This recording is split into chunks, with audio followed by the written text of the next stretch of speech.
أعوذ بالله من الشيطان الرجيم. بسم الله الرحمن الرحيم.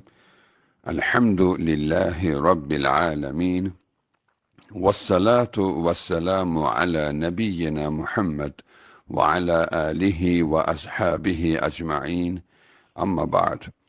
Esselamu Aleyküm ve Rahmetullahi ve Berekatuh. Sınık və yaxud da çatlaq qab, bardaq, bunlardan yemək, içmək barəsində Allahın Resulü sallallahu aleyhi və səlləm bəzi məlumatlar vermişdir. Bəli, dəyərli müsəlmanlar, aləmlərin Rabbi Allah israfı sevməz. İsraf da odur ki, yəni bir şey, onun istifadəsi nə qədər mümkündürsə, ondan istifadə etməyə deyirlər. Yəni, biraz yarıcan olduğu halda onu tullamaq kimi, onu sındırmaq kimi, onu zayi etmək kimi əməllər israfdan sayılır, dəyərli müsəlmanlar. Hətta yeyərkən belə normanı keçdikdə israf etmiş olursan. Ona görə də dinimiz istər-istəməz sınmış qablar barəsində də məlumat vermişdi. Ki biz bilirik ki, xalqımız arasında bu məsələdə də biraz yanlışlıq var. Necə ki, belə bir anlayış var ki, çatlaq qabda yemək yeməzlər. Allahın Resulü bunu qadağan etmişdir. Halbuki bu qaba aid deyil, bu bardağa aiddir. Yəni, çatlaq qabda, sınmış qabda yemək yemək olar. Bu qadağan deyil. Hətta Allahın Resulü sallallahu aleyhi və səlləmin özündən də bu barədə hədis rəvayət olunur.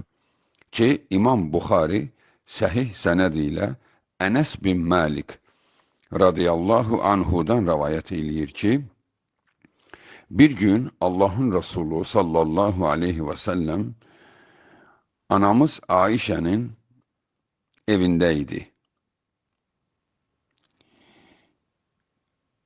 Və Resulullahın digər zövcələrindən biri Resulullah üçün yemək göndərdi Aişənin evinə. Xidmətçinin əlində yemək otağa daxil oldu. Ayşə radiyallahu anha onun əlində yeməyi gördü və Resulullah da o yeməyi xoşluyurdu. Və Ayşə radiyallahu anha xidmətçinin əlinə vurdu, yeməyi saldı yerə. Cam da yerə düşdü, qırıldı, iki hissəyə bölündü. Təbiidir ki, saxsı cam idi. İki hissəyə bölündü. Bunun səbəbi Ayşə radiyallahu anhanın qısqanması idi. Çünki qadınlar bəzən biri-birini qısqandırmaq üçün Resulullah digərinin yanında olanda bir şey hazırlayıb göndərirdi ki, yəni onun yanında olarkən belə məni düşünsün, yəni sənin xidmətində olan Allahın Resuluna mən xidmət eləyirəm kimi. İndi qadınlardır, ola bilsin ki, onların biraz belə dərin düşüncələri olsun ki, və yaxud da ki, Allahın Resuluna olan dərin sevgini qaptırmasın digər zövcəsinə düşüncəsi ilə, bax, belə addımlar atırdılar və belə addımlar da bəzən Allahın Resulunun başını biraz qarışdırırdı. Çünki onlar belə qısqanclıqlarla bəzən konfliktlər də yaranırdı. Amma bu hadisədə isə heç bir konflikt deyil, cam yerə düşür, iki hissəyə bölünür. Allahın Resulü sallallahu aleyhi və səlləm gülə-gülə deyir, ananız yaman qısqandı ha, xidmətçiyə deyir, yəni Ənəs bin Məlikə deyir, ananız yaman qısqandı ha, və yerdən yeməyi yığır, təbiidir ki, quru yeməyidir, yerdən yeməyi yığır və Ənəs bin Məlik deyir, o iki camı, iki yerə bölünmüş saxsı qabı birləşdirdi, yəni təqribən birləşdirdi, yəni bir-birinə belə tutdu və yeməyi təzədən tökdü onun içinə. Hədisin digər versiyasında isə iki yerə bölünmüş camın birinə bir hissəsini tökdü, digərinə bir hissəsini və mənə təklif etdi. Yəni yarı camı mənə verdi, camın yarısı da öz əlində və o yeməyi yedi. Yedikdən sonra Ayşənin özünün həmən camdan var idi, sağlam. Onu götürdü, mənə qaytardı. Dedi, bunu apar ver sahibinə. Yəni, Ayşə sındırmışdı deyə, hələ sınıq qabı da onun üçün qoydu. Ayşə anamız üçün qoydu. Yəni ki, sən sındırmışdın, cəzası da sənin. Sağlam qabı göndərdi, yemək göndərən üçün və ananız da yaman qısqandı, dedi. Və buradan da görünür ki, Allahın Resulü sallallahu aleyhi və səlləm sınmış qabda yemək yedi. Bu hədis də səhihdir və səhih hədis göstərir ki, Allahın Resulünün bu qabda yemək yeməsi deməli icazəlidir. Sınmış qabda yemək yemək olar. Amma çatlaq və sınmış bardaqdan su içməyi Allahın Resulü qadağan etmişdir. Əbu Said Əl-Xudri radiyallahu anhu deyir ki, Allahın Resulü sallallahu aleyhi və səlləm barəsində deyir ki, nəhə Rasulullah sallallahu aleyhi və səlləm anişşurbi min thulcətil qədah. Sınmış bardağın və yaxud da çatlaq bardaqdan su içməyi Allahın Resulü qadağan etmişdir. Və ən yanfəxə fişşərab. Çatlaq bardaqdan su içməyi və su içərkən suya üfürməyi Allahın Resulü qadağan etmişdir. Deməli, burada iki şeyi də biz öyrəndik. Deməli, çatlaq bardaqdan su içmək olmaz və bir də suya üfürmək olmaz. Suya üfürmək nə içindir? İsti suya adətən üfürürük və yaxud da ki, isti yeməyə üfürürük. Bu isə qadağandır. Çünki insan üfürəndə onun bədənindən xaric olan karbondur. Və bəzən həmən karbonlarla yad maddələr də xaric olur çölə. Yəni, bədən onu çölə tulluyur. Və onlar yenidən bədənə qayıda bilər. Çünki üfürürsən, yeməyə, onlar təzədən qayıdır yeməyin üstünə və sonra onu yeyirsən. Ona görə də yeməyə üfürmək olmaz. Rasulullah sallallahu aleyhi və səlləm bunu qadağan etmişdi. Bəli, deməli, niyə çatlaq qabda yemək yemək olar da çatlaq bardaqdan su içmək olmaz? Səbəbi də özüvü zədələməkdir. Çünki bardağa ağız dayanır və dodaq da zərifdir. Çatlaq yerindən ona infeksiya keçə bilər. Yəni, xırda zədə eləyər, o xırda zədədən infeksiya keçə bilər bədəni və özüvi də yaralaya bilərsən. Yəni, insandır, yəni birdən biraz əli büdürədi, kəsər ağzını, gözünü, yəni özünə zərər yetirərsən. Ona görə də çatlaq qabda yemək yemək olar, çatlaq bardaqda su içmək olmaz. Və içdiyin suya üfürmək də olmaz. Hələ ona görə də biz su içmə ədəbi dərsində bunu keçmişik. Köhnə dərslərdə baxa bilərsiniz.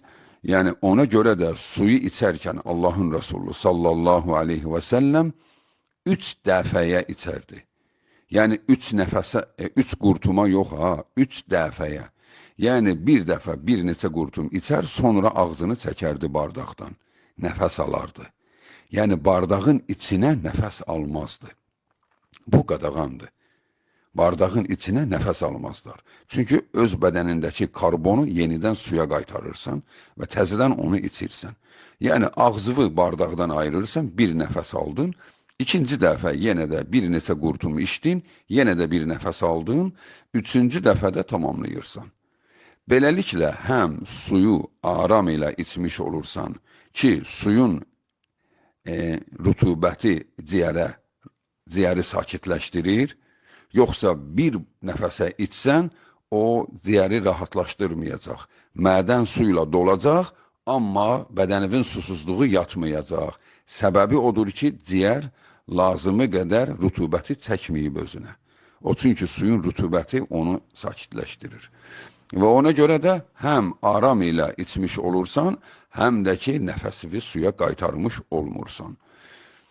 Dəyərli müsəlmanlar, ola bilsin ki, bu bəzi dövrümüzə görə, aləmlərin Rabbinə həmd olsun, maddi durumumuza görə, şəraitimizə görə bu günləri bizə yad gələ bilər. Çatlaq qabı, yəni nə qədər problemdir ki, yəni olmasın, at getsin deyə düşünə bilərik. Halbuki siz təsəvvür edirsinizmi? Onlar heyvanın çanaq sümüyündən özləri üçün qab düzəldirdilər. Heyvanın çanaq sümüyündən, yəni yan sümüyündən, ora dərin olurdu deyə ona görə. Yəni imkanları yox idi, yoxsul idilər, kasıb idilər və həm də köhnə qədim zamanlardan danışırıq. Yəni o zamanlarda qab, cam, bardaq bunları düzəltmək çox mürəkkəb idi, çox çətin idi. Və ona görə də mümkün qədər ondan istifadə edirdilər.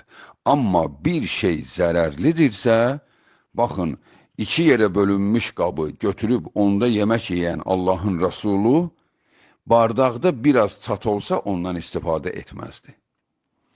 Pişiyin su içdiyi bardaqda, yəni əslində o qab Allahın Rəsulunun qabı idi, dəstəmaz qabı, pişik gəlib ondan su içmişdi.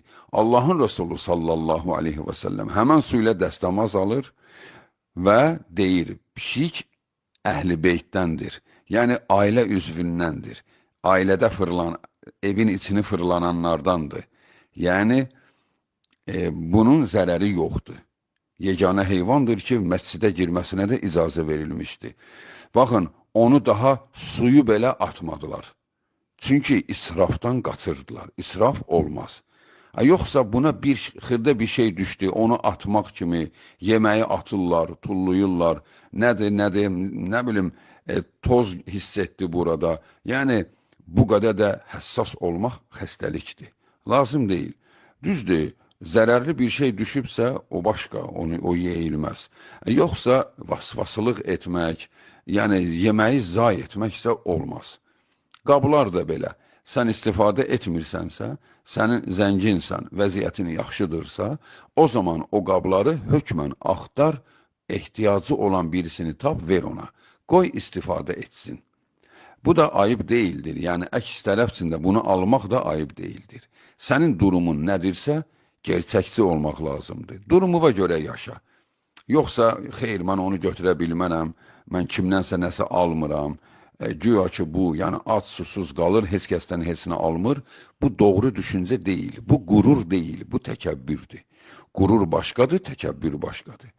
Qurur nədir? İnsan özünü alçaltmaz, gedib deməz, yoxsulam, vəziyyətim pisdir, danışmaz. Amma onun bir müsəlman bacısı, qardaşı yemək gətirib ona versə və yaxud da ki, ona desə ki, məndə bir-iki belə artıq qablarım var, mənim üçün bu çoxdur. Xahiş edirəm, ehtiyacın varsa götür. Onu canla başla götür. Çünki o, insan olaraq sənə yardım etmək istəyir. Sən də onu pərt etmə, götür. Əgər sənin ehtiyacın yoxdursa, başqasına verərsən. Allahın Rəsulü sallallahu aleyhi və səlləm deyir, əgər bir nəfər sənə səmimi sədaqə verərsə, kimsə sədaqəni geri qaytararsa, Allah onu o günə qoyar ki, onun sədaqəyə ehtiyacı olar. İstəyər, amma ona verən tapılmaz. Çünki sənə vaxtında verəndə təkəbbür edirdin. Təkəbbür yaxşı xasiyyət deyil. Bir-birimizə də yardımlaşanda sevə-sevə almaq lazımdır. Yoxsa mən sədaqəzat götürmürəm, acından ölərəm, bu şeyi etmərəm. Bu, cahil xalqların, cahil insanların həyat tərzidir. Halbuki mömin heç vaxt belə etmir. Hətta imkanlı olsa belə. Ola bilər ki, sən zənginsən, bir yoxsul, bir yemək bişirib sənin üçün gətirdi. Ola bilsin ki, sənin evində heç o yemək yeyilməyəcək. Amma sən o yeməyi ondan sevə-sevə al. Çünki o səni insan kimi qiymətləndirmişdi. Sən onu pərt etmə. İnanın ki, bu insanlığı yox etməkdir. Əgər sən onun əlini qaytarsan, o yoxsulu, bilirsənmi onun qəlbini neçə yerdən çatlatmış olursan və Allah da səni buna görə cəzalandırar? Yoxsa mənimlə nə ehtiyacım var, nə bilim, sadə bir şey bişirib evimə yatırıb. Heç vaxtı sevə-sevə al. Ondan sonra sən özün də ona hörmət et. Yəni o bilsin ki, o elə başa düşsün ki, sənin verdiyin yemək onun sən demə daha çox ona ehtiyacı var imiş, daha çox xoşlayırmış. Bəli, yəni dinimizdə bu cür yardımlaşma gözəl davranışıqdır. Bu da ki, insanların içində təkcə müsəlman ümmətində qalmışdır bunun bu forması. Yəni, səndə köhnə olan bir şey biri ilə paylaşmaq. Hökmən deyildir o atılsın. Onun hökmən sahibi var, çatdır sahibinə. Bəli, dəyərli müsəlmanlar, yəni biz düşünə bilərik ki, çatdırsa at getsin. Xeyr, qabdırsa istifadə etmək olar. İstifadə etmirsənsə, qoy bir tərəfə, başqası zamanında onu götürər. Amma qadağandır, olmaz demə. Bir də burada bir incə məqamı diqqətinizə çatdırım. Pis olar düşüncəsi var xalqımızda. Çatqabda yemək yeməzlər, pis olar. Bax, bu pis olar sözü var ha, inancdır, inanc. Yəni, şirkdir. Sən elə düşünürsən ki, çatqab evimdə qalsa, bir şey olacaq. Gəlinlik güzgün sındı, nəsə olacaq. Qab əlimdən düşdü, sındı, evdə nəsə olacaq. Bunların hamısı batil inancdır.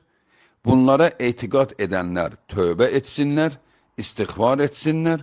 Bunların heç biri doğru deyil. Qaşıq əlimdən düşdü, evə qonaq gələcək. Yəni, bu cür ev əşyaları ilə fal atmaq kimi bir şeydir bu. Bunların heç biri doğru deyil. Evində çatlaq qab varsa, bunun etiqadı ilə əlaqası yoxdur. Mizazınla əlaqası var. Təbiətin götürməyə bilər. Amma ki, etiqad etmə. Etiqad etsən, Allaha şərik qoşmuş olursan. Belə dəyərli müsəlmanlar, vəssələmu aleykum və rəhmətullahi və bərəkətuhu.